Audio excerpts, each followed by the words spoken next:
Hi, this is Sakib Al Hassan from Montreal Royal Tigers. I'm looking for রাজনৈতিক অঙ্গনে সাম্প্রতিক এক মন্তব্য ঘিরে আলোচনা চলছে। সজীব ওয়াজেদ জয়ের একটি বক্তব্যে ক্ষমতা আচরণ ও সুবিধাবাদ নিয়ে কঠোর ভাষা ব্যবহার করা হয়েছে, যার উদ্দেশ্য হিসেবে বিরোধী রাজনৈতিক নেতৃত্বের দিকে ইঙ্গিত করা হচ্ছে বলে অনেকে মনে করছেন। এই প্রসঙ্গে লাইভে এসে নিজের অবস্থান স্পষ্ট করেছেন সাকিব আল হাসান।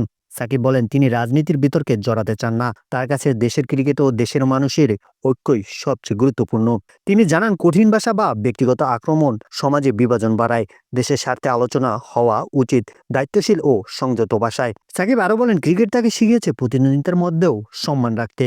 এই মূল্যবোধটা মাঠের বাইরে সমাজের ক্ষেত্রেও প্রযোজ্য হওয়া দরকার। তিনি স্পষ্ট করেন, কোনো ব্যক্তি বা দলের পক্ষে অবস্থান নেওয়ার চেয়ে দেশের শান্তি, স্থিতি এবং ইতিবাচক ভবিষ্যৎ নিয়ে ভাবাই জরুরি। সবশেষে সাকিব বলেন, ভিন্নমত থাকবেই, কিন্তু দেশকে এগিয়ে নিতে হলে পারস্পরিক সম্মান ও সংলাপ একমাত্র পথ। সব মিলে সাকিবের বার্তা পরিষ্কার, বিভাজন নয়, দায়িত্বশীল কথাবার্তাই দেশের জন্য সবচেয়ে ভালো।